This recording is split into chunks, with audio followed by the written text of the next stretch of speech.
दोस्तों, हम सभी एक दूसरे को देखकर ये सोचते हैं कि हमसे सुखी तो वो है, उसके पास तो घर है, परिवार है, वो कितना खुश है और मेरे पास तो केवल दुखी है। तो फिर असल जिंदगी में सुखी कौन है? तो आइए दोस्तों, इस बात को एक छोटी सी कहानी के माध्यम से समझते हैं। दोस्तों, इससे पहले कि आप हमारी कहानी में खो जाओ, हमारे इस चैनल को सब्सक्राइब कर लीजिए, वीडियो को लाइक और अपने दोस्तों में शेयर जरूर कर दीजिए।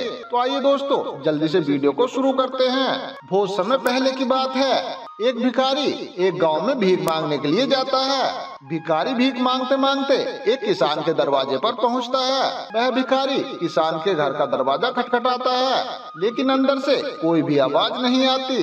दरवाजा खुला होने के कारण वह भिखारी दरवाजे के अंदर की तरफ झांकता है, ये देखने के लिए कि घर में कोई है या नहीं। जब उस भिखारी ने अंदर देखा तो उसने पाया कि वो किसान और उसकी फैमिली अंदर बातचीत कर रहे हैं। उसके बच्चे किसान के साथ लिपटे हुए हैं, अपने पापा के साथ खेल रहे हैं। भिखारी को लगा कि शायद किसी ने मेरी बात पर ध्यान नहीं दिया, इसलिए उसने फिर से दोबारा आवाज लगाई। जब भिखारी ने दूसरी बार आवाज लगाई तो इस आवाज को किसान की पत्नी ने सुना और उसके बाद कुछ अनाज लेकर वह घर से बाहर आई और उस भिखारी को भीख दे दी। और उसके बाद वह भिखारी वहाँ से चला गया और वह आगे चलकर ये सोचने लगा कि कितना खुशहाल परिवार है, ये लोग कितने सुखी हैं। इनके परिवार में 2 बच्चे हैं और ये बच्चे अपने पिता के साथ कितने खुशी से खेल रहे हैं। ये सब कुछ देखकर इतना अच्छा लग रहा था। काश मेरा भी परिवार होता तो मैं भी उस किसान की तरह एक खुशहाल होता। लेकिन मेरी किस्मत और एक मुझे देखो, मुझे दिन भर भीख मांगना पड़ता है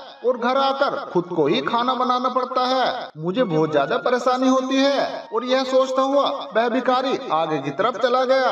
उधर किसान की पत्नी ने खाना खा लिया और वह किसान अपनी पत्नी से कहने लगा, हमारे घर के खर्च के लिए पैसे नहीं है, बहुत ही ज्यादा परेशानी है, किसी से 1000 रुपए उधार लेने पड़ेंगे, पता नहीं वो दे या ना दे। किसान की पत्नी ने उसे धैर्य रखने के लिए कहा और अपने पति से बोली, आप परेशान मत हो, आप किसी से पैसे लेने जाओ, कोई ना कोई आपको पैसे जरूर दे देगा। वह किसान एक सेठ के पास गया जिसकी कपड़े की दुकान थी।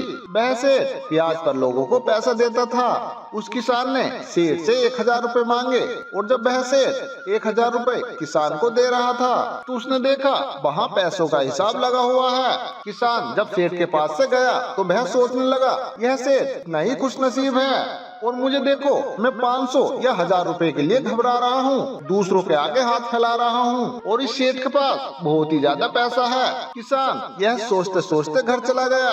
उस सेठ की गांव में एक छोटी सी कपड़े की दुकान थी। उस सेठ को गांव में कपड़े लाने के लिए शहर जाना पड़ता था। वह सेठ शहर की एक बड़ी दुकान से अपनी दुकान के लिए कपड़ा लाता था। अगले दिन वह सेठ शहर पहुँचा और वहाँ जो बड़े दुकान के सेठ जी थे उसने उनसे मुलाकात की और उन सेठ से कहा, मुझे कपड़ा खरीदना है, मुझे कपड़ा दे दो। उस बड़े सेठ का नौकर उन सेठ जी से कहता है कि हमें 1 लाख रुपए का फायदा हो गया, दूसरी जगह से हमें 2 लाख का फायदा हो गया, कोलकाता से 3 लाख रुपए का फायदा हो गया। जब गांव वाला सेठ कपड़े खरीदकर शहर से बाहर निकला तो वह सोचने लगा कि हम अपने आप को इस गाँव के सबसे बड़े सेठ मानकर बैठे हैं और 5000 और 10,000 रुपए में खेल रहे हैं। इन बड़े सेठ को देखो, इन्हें तो लाखों का फायदा हो रहा है। यह सोचते सोचते वह सेठ अपने गांव के लिए रवाना हो गया और उसके बाद उन शहर वाले सेठ के पास उनका नौकर आया, हमें 7 लाख का घाटा हो गया है। यह सुनकर उस सेठ का दिमाग खराब हो गया। फिर दूसरा नौकर आया और वो बोला, सेठ जी तुम्हें दावत में जाना है, अपने जो राय बहादुर साहब हैं उनके यहाँ आपकी दावत है। सेठ जी दुखी मन से तैयार हुए और गाड़ी में बैठ गए और कुछ देर बाद वह सेठ जी राय बहादुर साहब के घर पहुँच गए। वहाँ पार्टी बनी हुई थी, दावत सजी हुई थी। उस पार्टी में बड़े बड़े सेठ आए हुए थे। सेठ जी के लिए तो बैठने तक की जगह नहीं थी। जैसे तैसे करके उस पार्टी में इन सेठ जी को कुर्सी मिली। उसके बाद वह सेठ जी देखने लगे कि उस पार्टी में कलेक्टर आ रहा है, मिनिस्टर आ रहा है, बड़े बड़े अधिकारी आ रहे हैं। उस पार्टी का यह नजारा देखकर वह सेठ जी सोचने लगे कि कहाँ मैं अपने आप को सेठ मानकर बैठा हूँ और मैं अपने आप में कितना खुश हो रहा हूँ। सबसे ज्यादा तो सुखी ये हैं, इनके पास बड़े बड़े अधिकारी आते हैं, चाय पीते हैं, हाथ से हाथ मिलाते हैं, बड़ा जलवा तो इन लोगों का है। फिर वह सेठ जी राय बहादुर साहब से मिले, उन्हें तोहफा दिया, उनके यहाँ खाना खाया और अपने घर के लिए रवाना हो गए।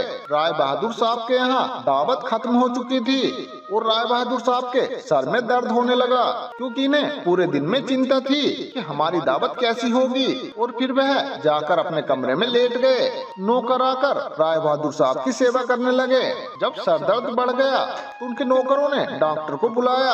तभी राय बहादुर साहब के पास एक संदेश आया, जिससे पता चला कि व्यापार में घाटा हो गया है। अब उनका सर दर्द और भी ज्यादा बढ़ गया। राय बहादुर ने अपने नौकरों से कहा, अरे हमारी क्या जिंदगी है, हमें बड़े बड़े अधिकारियों को चाय पिलानी पड़ती है, उनके लिए पार्टी रखनी पड़ती है, उनको मनाने के लिए हमें पार्टी रखनी पड़ती है, वरना कौन इतना सर दर्द मोल ले। तभी उन्होंने खिड़की से देखा कि रास्ते में एक भिखारी जा रहा था, जो अपने हाथ में डंडा लेकर गाना गा रहा था। फिर राय बहादुर ने अपने नौकरों से कहा, देखो जिंदगी में सबसे ज्यादा खुश तो ये है, इसको कोई भी चिंता नहीं है, ना तो घाटे की और ना ही फायदे की। ये वही भिखारी था जो उस किसान को सुखी मानता था, उस किसान को खुश मानता था। दोस्तों, अपने जीवन में हर एक इंसान सुखी है, लेकिन वो अपने से ज्यादा धनवान को देखकर दुखी हो जाता है और उसे लगता है कि केवल धनवान व्यक्ति ही खुश और सुखी है। लेकिन धनवान होने का अर्थ ये नहीं है कि वह व्यक्ति सुखी है। दोस्तों, अगर आप जीवन में सुखी रहना चाहते हैं तो अपने से धनवान व्यक्ति की तरफ ना देखें, क्योंकि हो सकता है जो जीवन आप जी रहे हो, कुछ लोग ऐसा जीवन जीने के लिए तरस रहे हो। दोस्तों, इस कहानी से अब आपको जवाब मिल गया होगा कि जीवन में हर वो इंसान सुखी है जो अपने से ज्यादा धनवान व्यक्ति की तरफ नहीं देखता। हमारे अंदर क्या खूबियां हैं, क्या विशेषताएं हैं, ये हम कभी समझ ही नहीं पाते। आज जिसको भी देखो वो दूसरों के जैसा बनना चाहता है, वह किसी और की जिंदगी जीना चाहता है। हर किसी व्यक्ति की एक अलग ही खासियत होती है, बस उसको समझने की और अपने आप को पहचानने की जरूरत होती है। जिस दिन आप अपने आप को पहचान जाओगे, अपनी क्षमताओं को जान जाओगे, उस दिन से आपके अंदर से किसी और के जैसा बनने का, किसी और के जैसे जीवन जीने की जिद है वो हमेशा के लिए खत्म हो जाएगी और आप अपने जीवन को अच्छे से जी पाएंगे। तो दोस्तों, हमारी ये कहानी आपको कैसी लगी हमें कमेंट बॉक्स में जरूर लिख दें। तो दोस्तों, हमारी ये कहानी आपको कैसी लगी हमें कमेंट बॉक्स में लिखकर जरूर बताएं और साथ में बोधाय नमः अवश्य लिखें। तो मिलते हैं दोस्तों इसी तरह की एक और नई वीडियो के साथ। तब तक आप अपना ध्यान रखिए और हमेशा खुश रहिए।